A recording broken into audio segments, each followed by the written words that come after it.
Hello, good morning, good afternoon, or good evening, depending where you are in the world, and welcome. My name is Paul Briscoe. I'm Chief Architect at Tag Video Systems, and my pleasure to welcome you here today for our third presentation on OTT, called OTT in Action. We're going to wait just a couple more minutes here before we start, just to let people get off their last web call, get connected, and all settled in.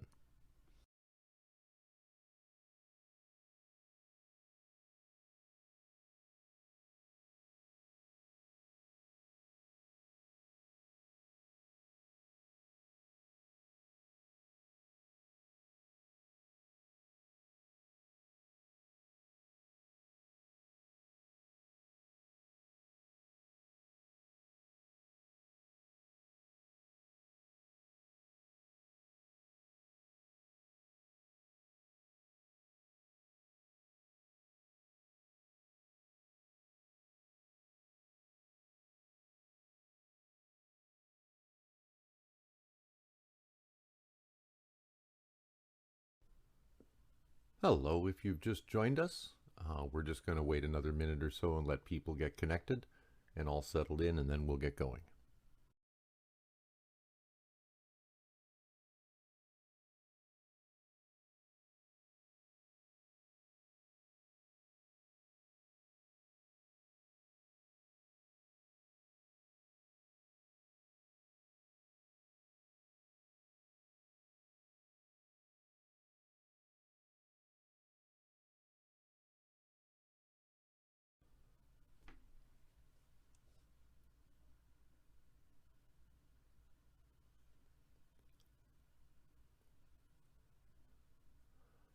All right, why don't we kick it off here?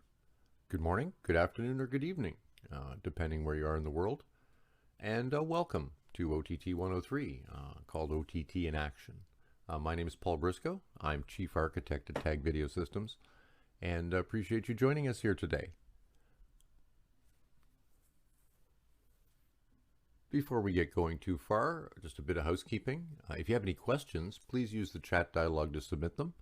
And we're going to answer what we can at the end. And if we run out of time, and I usually go over and we usually run out of time, we'll answer all the questions and send them out by email. So to recap our story so far, we've been looking at broadcasting and how it relates to OTT. In broadcasting, of course, we have a legacy technology with very long legs.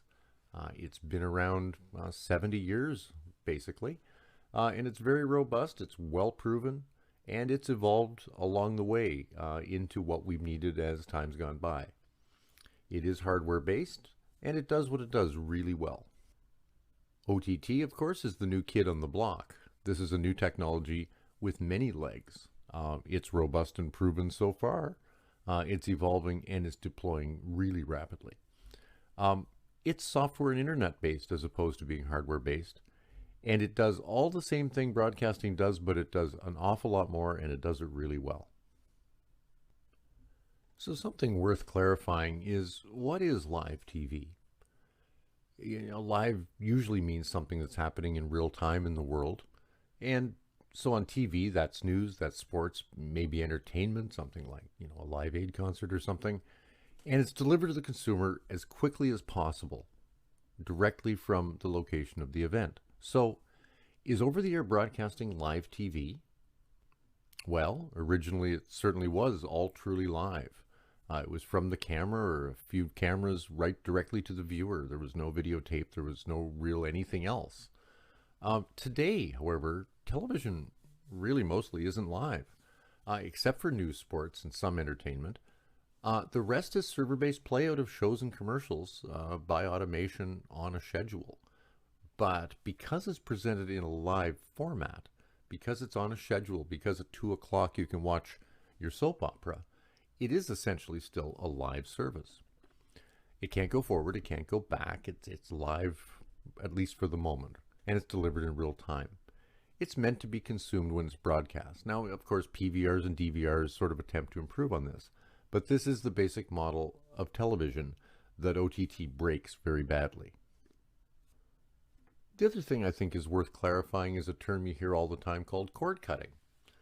It's a kind of a misleading name because It initially referred to cutting the cable TV cable, the subscription broadcast service, in the early days of OTT. But of course, what it really means is it's grown to include satellite direct-to-home distribution, virtual cord cutting. And really today, it means anybody who's leaving time-based broadcasting for OTT. I've always found it funny this term is sort of pejorative in terms of what it means. It's a, you're cutting a cord. It's kind of a negative action. So it's from the point of view of the existing industry as opposed to the new industry. If you looked at it in the context of the new industry, of course, it's adoption of newness.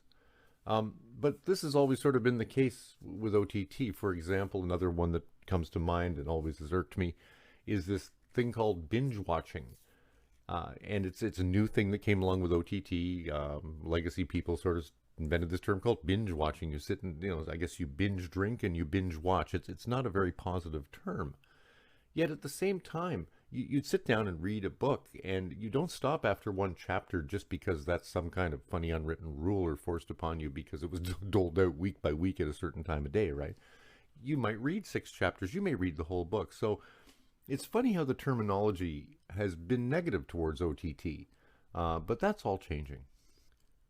So let's have a look at OTT in a few comparative ways.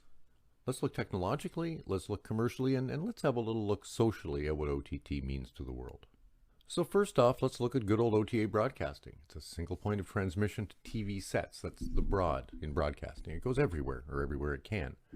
It typically involves a terrestrial high-power transmitter and schedule-based live programming, right? Cable TV is really the same thing. It's just the wired distribution of a whole bunch of these channels that you subscribe to, and they bring a hose into your home, and these channels flow out of the end of the hose, and you pick one and you watch it. It's the same commercial model, although regionally we can substitute commercials through automation, and additional channels can be provided so they can bulk up the service, things like barker channels and shopping channels and so on. Satellite TV, it's a different technology again, but it's just cable channels in the sky, again by subscription, and the same kind of content layout as cable. These are all brick and mortar hardware-based systems. The technologies are hardware-based, and the facilities and the infrastructure are all bespoke industry-specific equipment, usually owned throughout the food chain by the provider of the service. OTT, on the other hand, is quite a different technology model. It's based on use of the internet and based on the use of cloud computing. It can accommodate both live and non-live content, which is a different model than broadcasting, where we can't mix and match them quite in the same way we can with OTT. It uses existing internet protocols. It doesn't require industry-specific protocols, except perhaps around image and audio formats and things like that. But the actual transport mechanisms are not specific to the industry. There are standard internet TCP/IP protocols, and we can use them freely on this external infrastructure. It's capable, of course, of being rendered on multiple devices, from TVs all the way down through phones, tablets, computers, wristwatches, and of course it's location agnostic because of the internet. You don't actually have to have a specifically wired pipe somewhere to make use of it. It's incredibly feature rich because, of course, it's based on compute platforms at both the delivery and the consumption end. And it offers things like pause, rewind, fast forward, follow me from device to device, things like this. And that's all, of course, because it's software based. And it also brings cool things like being codec agnostic, which makes it quality adaptable, bandwidth adaptable, situation and device adaptable. And it integrates with social and other platforms. It's a very broad technology base that comes from outside this world of broadcasting, and we're simply using to build these features on top of. Commercially speaking, from the broadcaster's point of view, this is a brick and mortar problem. Everything's hardware. It has to live in a building. It has to be somewhere physically. And that takes power, that takes real estate, that takes staff to run it. The commercial model of broadcasting is very audience dependent. It's a best guess as to the demographic, and it's not really very adaptive. It's hard and requires external audience measurement like Nielsen and other things to help get feedback on who's watching. And it delivers to a very limited target device range. 10 years ago, you couldn't say that because there was no target device range besides TV sets. Today, that's all turned upside down. You can watch it on your wristwatch, you can watch it anywhere. Um, and it delivers one quality level. And it's a compromised quality level, it's a good quality level. But, if you look at ATSC 1, for example, they got less than 20 megabits to put the whole thing in. It's MPEG 2. So when you consider resolution and motion and a whole bunch of things, it's an okay compromise for HDTV. It works pretty well. But there is one quality level. And because it has to fit into the same bandwidth as it were using in 1950, we're still constrained by the FCC and other places in the world's bandwidth limitations on transmissions. And it's limited to TV shows. There is some prime content, but access to vast libraries of content such as movies and other things is simply not available for the broadcaster in the same way it is for OTT broadcasters. There is competition. The competition all looks the same as you do. And you have to compete with shows, and you have to compete with audience capture. It's a technology that's locked in time, however. When you build a system, when you build an ATSC 1 system, that transmission system's in use now for the next 20 years as it has been. And today ATSC 3 is emerging, and we're seeing ATSC 1 being replaced by that, and that will be the new technology locked in time for the foreseeable future. Fortunately, ATSC 3 has some programmability and extensibility in it, so it's a little better than the past technology. But nevertheless, it's to a very large degree frozen in time.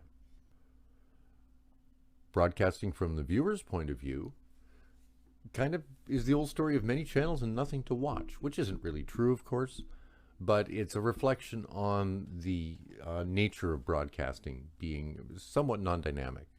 Of course, it's commercially driven, it's scheduled programming, so the viewer's used to this model. Many people grew up with this, but not anymore. Kids today aren't growing up with this model quite so much. It consists of reruns, it consists of filler content, infomercials, and edutainment. Overnight viewing can be quite abhorrent sometimes. And you can only watch it on your TV. It's a limitation for the viewer. OTA, cable, and satellite really are all just the same thing in different wrappers. And it's constrained by regional over-the-air broadcasting regulations. Things like language and content are strictly regulated because of rules in different jurisdictions. So this is a limitation for the viewer who may want more range of content made available. There's, of course, affiliation of broadcasters, both to networks, but also political affiliation. Americans or anyone who's followed the past few years in the United States is aware that you can describe affiliation of certain news outlets with certain political alignments. And it's interesting, and it's different, and it's very surprising. And then again, perhaps not. From the viewer's point of view as well, broadcasting is hardware-based. There's a TV set, okay, that's a given, but there's probably set-top boxes if you're into satellite or cable. There's probably antennas involved. You may have external DVRs and PVRs to get the kind of flexibility you want in your viewing. From a commercial point of view, from the OTT provider's viewpoint, there are very hugely reduced physical facility requirements, maybe even none.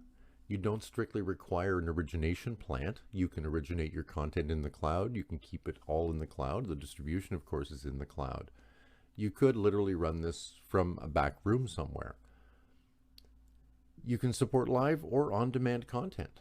This is a fabulous opportunity, especially if you buy a content library. And of course, we're seeing now more and more people with content libraries arriving in the OTT arena to provide service. It, of course, provides multiple content quality and bandwidth tiers. This is a wonderful situation because it optimizes both usage and it optimizes device targeting, and it just makes good sense. It's not constrained in any way by broadcasting regulations, so the provider can provide whatever they want. And it's an open advertising model. You can have inline advertising like TV, you can have regional advertising, you can have targeted advertising, personalized advertising, you can have pay for no advertising. There's no need for filler content on OTT. If it's live services, well, then it's live programming. If it's non-live programming, then it's monetized some other way, and you don't need to keep the transmitter lit up overnight with something more than color bars. You actually have a library you can be using, or you simply turn off the stream when there's nothing to watch. It can provide interactive services, a great opportunity for the provider, and we're only seeing the tip of that iceberg and what that can mean, how these can interact with social and commercial shopping and so other services like that. And it's an evolving technology. It's an open platform for the future. So for a provider, it's a sandbox in which they can develop opportunities to make money, opportunities to deliver entertainment. Content can be protected, which is less of something that can be done in over-the-air broadcasting. I mean, HDMI with HDCP tried to sort of solve the problem right at the TV set connector, but there is no real content protection there. We can do content protection in OTT absolutely solidly. And it's software, and it's cloud-based. And from a provider's point of view, this is really important. Of course, commercially for the viewer, and these are commercial benefits, right? You can watch it anytime, you can watch it any place, you can watch it on any device. This sells devices. It sells giant TVs, it sells wristwatches, and everything in between. As a viewer, you can choose your own advertising model. You can buy subscription VOD and pay a monthly fee. You can buy transactional, where you pay for a single movie. Or you can buy advertising in line or advertising in a sidebar. You can do all sorts of stuff. Because of the nature of OTT, you get the best possible quality on any device you're using. It's tongue-tied. It's an evolutionary technology. And because it's evolutionary, it means that as things come along, they're available to you. You don't have to upgrade a piece of hardware necessarily. It's all software. It's transparent to use. It's very simple to use. And interactive services become available because don't forget, this is the internet. You may be watching TV on a screen with nothing else, or you may be watching TV in a window with other things going on, and these will become more and more interactive and connected services over time. But there's more to it than that. There's also a social situation that we should look at. Broadcasting has had a huge social impact over its decades. It's brought news of good, it's brought news of bad. It has brought wars into people's living rooms. It's conveyed through drama, social situations. It's conveyed through comedy, social situations. It has been a game changer in society. And it's always worked with the same situation until recently because of the silly internet, right? So there is a fixed audience demographic in broadcasting. And across time, you can sample this at any given point. And there was a time when the whole family gathered around the TV after supper. There was a time when there was a TV in the kitchen. And at any given point, you can sample that demographic. Today, that demographic leans towards the older population. Part of this is the lure of the internet. These youngsters and their internet toys, you know, they don't watch TV. They'd rather be on their device. And maybe what the parents don't realize is the kids are watching TV on their device just like they're watching TV in their easy chair. And interestingly, the ads tell the story about TV. You can tell in a second who a TV channel is targeting by watching the ads. And if the ads are for young lifestyle things, that's one thing. And if they're family minivans, it's another. And if they're incontinence products and medications, it tells yet another. So you can watch the evolution of TV over the years, and you can watch who channels are aiming at. And of course, they're getting this information from ratings. The broadcasting scene is ensuring clean content, and it's ratings warning-based viewing exclusion. The famous V-chip actually allows you to ensure your kids can't watch stuff they aren't supposed to watch. There's no opportunity for interactive services, at least per se, or shared experiences, unless you want to get on a chat room with some people as you're watching the same TV show. That's a limitation of the nature of it. ATSC 3 in the US promises to bring some interactivity, and we're looking forward to seeing how that rolls out. It's kind of unclear as yet how that's going to work. And the content is often flavored by the broadcaster's social alignment, I'll call it. But again, I mentioned before, news in the United States over the past few years. You can look at both TV broadcast and in fact web channels too. This isn't unique to broadcasting, but you can, you know, if you want to see news of one flavor, you know what channel to go to, and if you want to see it lean the other way, you know a different channel to go to. Interestingly, that is no different on the internet than it is on broadcast TV. You just have more choices. The only thing I can hope is that the internet has taught people to learn better discrimination of content, and which will lead to better choices. In OTT, the social scene is somewhat different. OTT, to a degree, is an extension of other social apps in a way. It is very tightly coupled with consumer-driven content to begin with. That's where it all kind of started. You look at YouTube, you now look at TikTok, and actual stars, real bona fide, creatives have come up out of YouTube and are coming up out of TikTok. And so it's really interesting to see how a huge commercial business like OTT is actually coupled so tightly to things like that. The social scene of OTT can involve social group viewing experiences. And I think we're going to see more of this, the ability for people to congregate and watch things together through the OTT viewing experience, through the actual application. It's free from regulatory restrictions, so we can do anything we want in OTT. And that's good, and that's also bad because you don't want your kids to watch certain content. But players and OTT services typically provide means to manage restrictions, which of course is entirely appropriate. In OTT, we have huge libraries of content from which to choose, which we've never had before. This is all new. And there was a time when you had to look at the TV guide to see if a movie you wanted was coming on TV, and if it was, you had to pray it was handled correctly and it was actually in the right aspect ratio, even if it was letterboxed and funny and small and so on. And there's numerous providers in the OTT scene, and it just keeps growing, literally month by month. In the past year, we've seen a number of providers come, I want to say on air, that's kind of the wrong expression, isn't it? But arrive on the scene. And this is going to continue, and through consolidation and through new content providers, we're going to see more and more. It's not limited by the number of TV stations in the area, which is an interesting thing. If you're watching over-the-air television, you're limited by the stations in your area. If you don't have many, or if you're on cable, well, cable gives you more stations, but you're still limited by that. The internet is, for all intents and purposes, bottomless. And there's no additional technology needed. You don't need an antenna or receiver or a set-top box. It really is essentially a device-free thing. You're watching it on devices which inherently do this. There are also outlying social aspects. Let's talk about greenness, for example.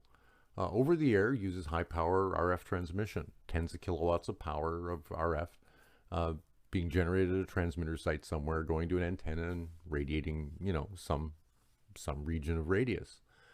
The power typically comes directly from the power grid with a diesel backup.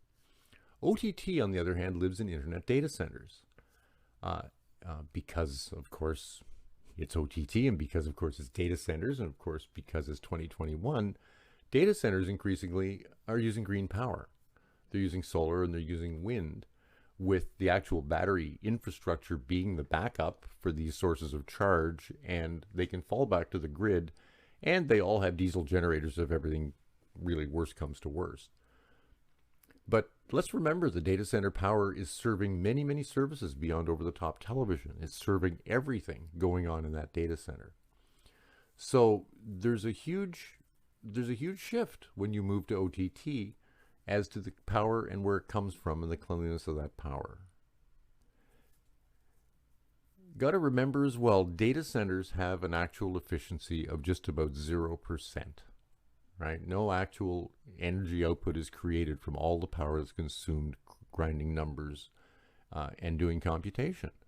So the efficiency is extremely low. But if the source of the power is extremely clean and essentially free except for the capital cost, it's a win-win equation. Comparatively, satellite and cable set-top boxes consume significant power even in standby.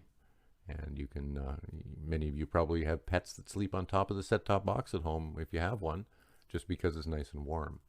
OTT devices, on the other hand, are typically very power efficient. Your phone, I don't imagine, gets very warm, or your tablet when you're watching TV on it, or your media player, your little tiny Roku or something. Even smart TVs, TV sets today are becoming more and more power efficient. So OTT really has a green edge. And that's because it's partly being, it's cantilevering off a green industry, which is IT data centers. But at the end of the day, because it's also software-based and based on compute, it can have that green edge that goes along with the evolution of compute. So then the question, where's OTT going? Well, in a word, it's going up. It has a low uptake by older viewers. Devices are found to be confusing to use.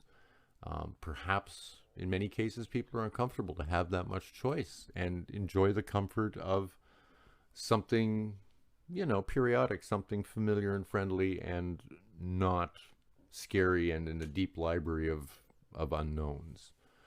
There may also be a lack of content interest. They may not be interested in vast, deep libraries of content or new series. Of course, many new series are quite revolutionary compared to old, movie making and TV making. There may also be some trust about the technology. OTT is bidirectional. It's over the internet. What does it know about me? There's concerns around that, and those are valid concerns. At the same time, the uptake by younger viewers is extremely high for OTT. They're very comfortable with devices. They've grown up with them, or become adults with them at least, and they're comfortable with choice. The whole idea of a new library to explore is a thing to do. It's become second nature simply because of the internet. And they have more savvy around trust of content and use of the internet. The supporting technologies, of course, are ubiquitous. The internet is everywhere, and it's growing rapidly. The traditional technologies, by comparison, are non-evolutionary, right? So traditional programming tends to follow its audience. OTT does the same thing. Interestingly, one audience is moving in one direction and not really changing gears. The other audience was born into or has evolved quickly at a young age into a whole different gear and a whole different expectation of media consumption. So the uptake for OTT among the younger audiences is substantially higher. Here's a trend sample from marketingcharts.com. The data came from Nielsen. It was published May this year. And it's Q3 2020 TV viewing and the demographic associated with that. What we're talking about here is traditional TV viewing, and on the left is kind of an interesting chart showing the age bands across the top and the amount of traditional TV viewing per day on average. Surprising in some ways, over 6.5 hours by the 65 plus audience, which tells you the relationship and the meaningful relationship that audience has with legacy TV. If you look at the right-hand side, the same age bands, and you can see the change year over year in terms of TV viewing. And you can see that particularly 18 to 34s, but everybody under 60 or under 50 at least, is watching a lot less traditional TV. The interesting part, of course, is they're not watching less TV. They're watching less traditional TV. So those are people who've cut the cord and have moved to OTT. Here's another way to look at the same data. This is also Nielsen data from By Intelligence. This is older data from 2012 to 2016, so you can extrapolate as you wish. But just have a look at what's happening here.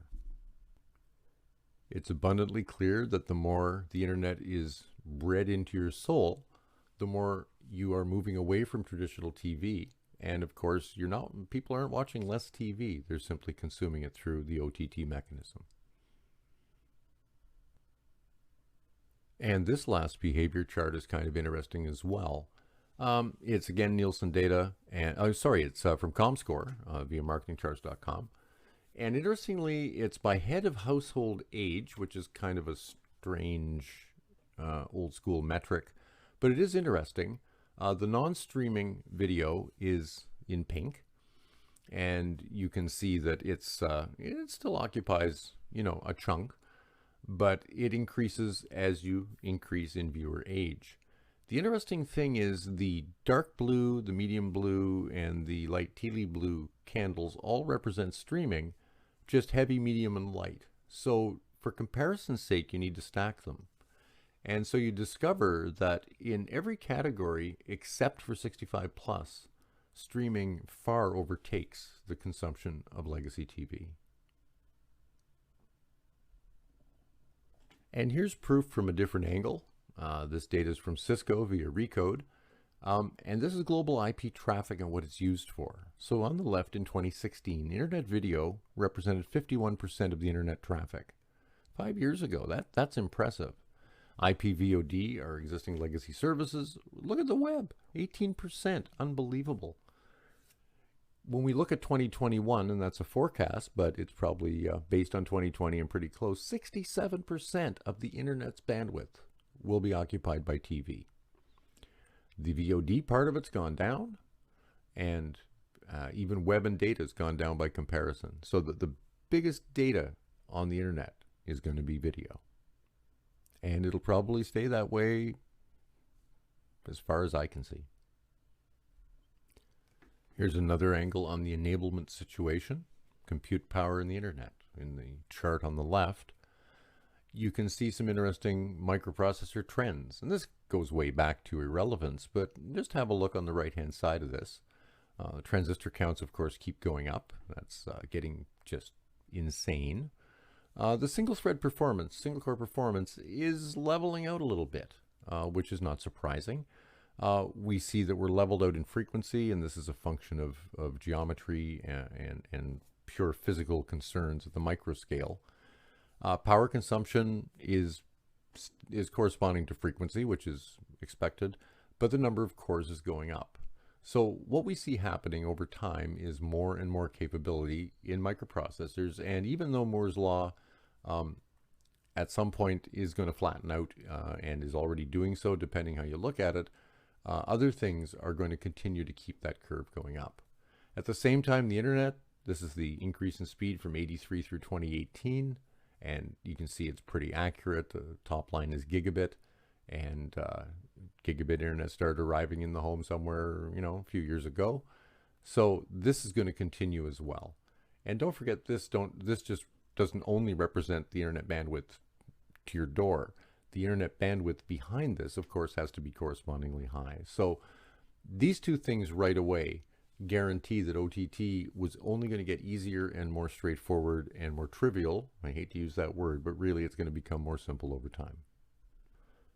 This slide should have the title, Be Scared, Be Very Scared. This is Apple's new M1 processor. They have moved originally from Motorola to Intel, and they've now moved to ARM cores because ARM brings a whole bunch of newness to the table and a whole new set of opportunities architecturally. But this processor is terrifying. It's built on 5 nanometer process that contains 16 billion transistors. Just think about that a second. 8-core GPU, 8-core CPU. It's got a 16-core neural engine, and we don't even know what the hell to do with that yet in terms of media. And it includes encode and decode engines for media as well. And this is a general purpose chip for laptops. Interestingly, Apple has now started shipping this in one of their laptop lines, and it runs ice cold and exceeds the speed of the systems it's replacing. So just incredible reduction in power consumption, increase in capability due to high integration system on chip. And this is the sort of thing that's inside a phone. And this is what gives the power to the future of OTT, is the ability to adapt to whatever OTT can deliver. So what's the future of traditional broadcasting? Well, it's based on the latest transmission technology using the same broadcast methodology of broadcasting. It's still locked in hardware for the most part, even with ATSC3. There's a huge software component. It's IP-based, but there's still hardware required. There's modulation and demodulation and so on. And it requires transmitters. It requires satellites and set-top boxes and receiver chipsets, although we may see ATSC3 decoded fully in software before too long. It's mostly unidirectional. You need a back channel if you want to make it interactive.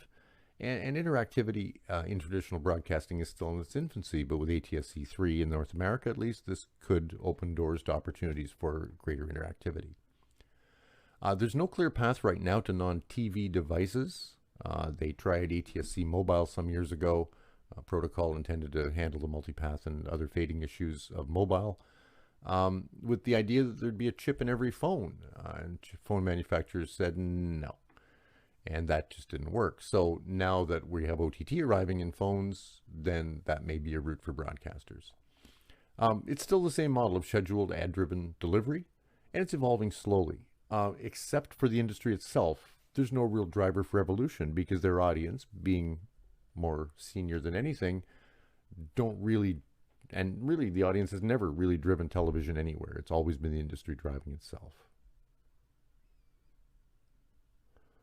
By comparison, OTT is an industry being driven by the consumer and being driven by the internet. The sky right now is the limit. The internet's not going away. It just keeps getting more faster. It just keeps getting faster and more robust. And its penetration is growing. Today, it is available globally on a wireless basis, except at extremely high latitudes, and that'll be fixed before too long with additional satellites in the clusters. Things like OneWeb and Starlink. Starlink I've mentioned before. It's crazy. It offers you many tens of megabits both ways to a little Earth station terminal. You drop on the ground and turn on. So it's becoming trivial. 5G is going to change that whole situation as well. And OTT is software, so new codecs as they come along, improved quality, new formats, and cool stuff. Volumetric imaging. The idea that you can take a camera and virtually position it somewhere in a 3D space in something you're watching. We need special codecs for that. Object-based sound, we have that today in Dolby Atmos, and we're going to have more and more of that kind of perceptual feedback. Smell-o-vision maybe will finally happen. Who knows? There's huge new social engagement and commercial opportunity integrations. The ability for you to watch something on a TV show and like that dress and click on it and be taken to an ad to buy that dress while the show's paused, it makes marketers salivate. You can have deep regionalization and personalization of content, recommendations of content to watch. There's a creepy side to that, right? It's all about data privacy, but somewhere between tight comfort and integration with what you're doing and privacy of your data is a sweet spot, and we obviously need to find that. It's low commitment, high agility. I can cancel my subscription to brand X tomorrow and sign up with brand Y. I can move quickly, almost like changing a channel. And it's user driven, it's internet driven, and it's evolving extremely rapidly. Now, it's not without its challenges. All new technologies are this way. As we've discussed and looked at briefly, there are many standards and methods to do this, and they're all similar and they're all different. Just enough to not make them the same. And codecs, for example, continue to evolve. So CMAF was developed in an attempt to reconcile some of the containerization and manifest diversity out there, and that seems to be working okay. We have new codecs coming down the pipe, at least for video and potentially for audio. The beauty of this is software doesn't really care. As long as we have the compute power on hand, and when we looked at that M1 chip, it's pretty evident you can get a lot of compute power in a very small space. You can write code to deal with this stuff. The other thing is, of course, as the model is where you have software-based players, people are going to write to the target device. So people aren't going to implement a codec that requires a hardware assist at the decode end. That wouldn't make any sense. So things will target technology appropriately. Software doesn't care. The other challenge of OTT is complexity. There's an awful lot of moving parts. Most of them are software, and most of them are someone else's problem. Well, it's your problem, but it's somebody else's problem in a data center or a network somewhere, and you have an SLA to guarantee how you have fingers on that. But there's a ton of moving parts. And just as a side note, I mean, that's where TAG makes a living, because monitoring your systems, monitoring every point of your system, knowing what's going on, gives you control over that, especially when they're not in your hands and there's somebody else's problem on the other side of an SLA. Your ability to monitor, your ability to identify and make the right phone call, send the right text message, and know what's going on and take the right corrective action are really important. So that's where TAG sits in this ecosystem, is giving the customer the ability to deal with that sort of thing.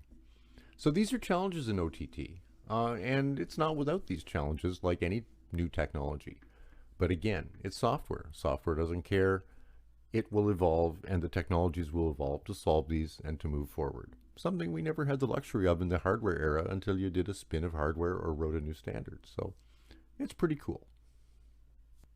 So where does this leave us? Well, who are we?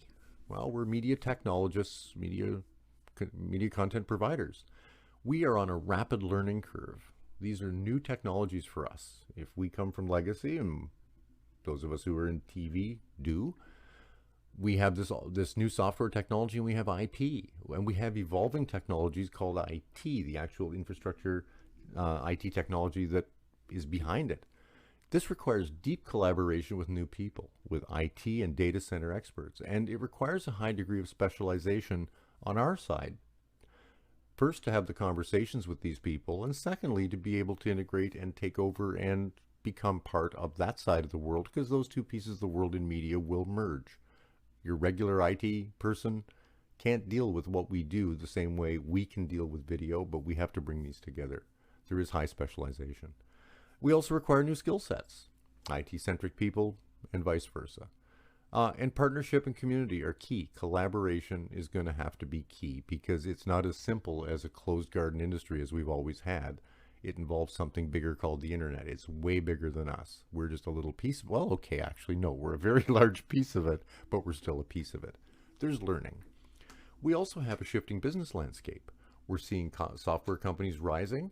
We're seeing hardware companies evolving, some succeeding, some struggling, because some of them have to actually maintain their hardware portfolio and keep it fresh while they continue and move on into a software world for the future. At the same time, in the content distribution arena, we're seeing consolidation. We're seeing new players. Who would have ever thought that an organization that started mailing out DVDs like Netflix would become a first-tier content producer? So we're seeing changes across the industry. But very definitely, the future is bright for OTT. The existing broadcast audiences are aging out. If they can figure out new technology applications with ATSC3 to bring more interactivity, more modernity to it, they may pick up a younger demo. That's yet to be seen. Meanwhile, the internet kids are all grown up, and their kids are just terrifyingly comfortable with technology. It's not even a thing anymore to discuss computer friendliness. Where will all this content come from? Well, it'll come from old and new places. Legacy creators continue to make fantastic content. New creators are bringing new content to market, and it's fantastic. And we have organically grown creators. People who start on YouTube or TikTok, and next thing you know, they're making content. And next thing you know, they're the next big thing. So the internet, of course, opens the door to these organic content creators, just like it opens the door to organic everything. What's going to happen to the internet? Well, it's simply going to grow to accommodate. Don't forget that bits are dollars to people who run the internet, to people who bring the internet to your home.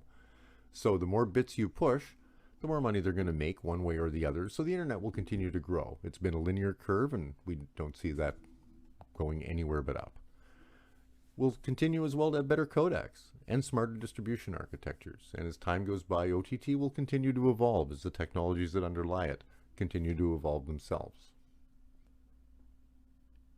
And it's kind of hard to believe it all started with this. Two organizations,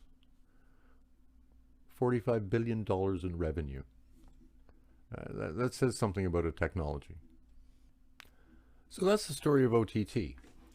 But I'd be remiss if I didn't say, here at TAG, we have deep expertise, and we have advanced all software solutions for probing, monitoring, and visualizing all types of IP media from production through to and including OTT, on the ground and in the cloud. But what we really sell is confidence in your systems, your technologies, and your viewers' experience. So, as you involve your IP world, TAG can help. Just ask. That's our website. Give it a click, give us a call. Just a couple of really important thank yous. First of all, my thanks for all my help on all three of these parts of this presentation to my amazing production team, Dana and Ilana. They keep me organized, they keep me on base, and without this, it would be an even worse shambles. But more importantly, thank you to you, the attendees, for your time and your interest in attending. Time is a valuable and non-renewable resource, and I really appreciate you joining me for this. So I've gone over time, as you might expect, and I deprived myself of the part I love the best, but I do have a couple of questions that came in that I think are worth mentioning right off. Why don't TV stations just go OTT? That's actually a really good question, and I've wondered that for a long time. It's not simple. There's obviously a capital cost to do so. There's obviously some complexity around migrating your workforce and your infrastructure. But moreover, there's also limitations in things related to contractual issues for content, for advertising association with content, the area you're providing the advertising to and regionalization of it, and so on. The internet today has the tools available to it to allow a TV station to control viewing within a regional area that would be equivalent to their RF footprint from their transmitter. So I think we're going to see more and more. We've seen, however, the reverse of this, where, for example, a local TV station will be putting all of its news spots on its website. So the migration's happening in reverse, but I think we're going to see TV stations migrate to OTT. Certainly, if they want to keep a viewer base and build a viewer base among a younger audience, they're going to have to address this in some way. Another really good question that doesn't have a good answer. How does 5G fit? Oh yeah, 5G is the latest, greatest thing, and it's going to solve the world's problems and do a lot of things. So 5G has been proposed as a transmission mechanism for broadcast TV, and that's a reasonable thing to do with 5G. 5G is scalable, and 5G offers a whole bunch of opportunities that regular terrestrial lower frequency, VHF, UHF doesn't offer. 5G at the same time has also been seen as the next step in wireless internet. And in my own view, that would be the better use of the bandwidth, is to use that spectrum for internet and use 5G to enable more and more speed to devices. Speed to devices is important. And it's not because you need a gigabit to your device. It's because you need 100 megabits and you can have 10 times as many devices. And if you're watching TV, this means you can have a vast number more devices if you can have the bandwidth on the connection. So that spectrum could be more readily and more effectively used for internet. It's hard to say how 5G is going to fit. It's just beginning to roll out, and its application is still, that space has still got lots of room to be filled. So with that, again, my thanks for joining me. I appreciate it very much. Please keep an eye on the TAG website. We do webinars regularly, and I invite you to join any of them. And by all means, contact us at any time. If you'd like to ping me and I can help you out, I'm right there on the screen, paul@tagvs.com. Thanks very much, and have a great morning, afternoon, or evening, depending where you are in the world. And best wishes for me here in Toronto, Canada.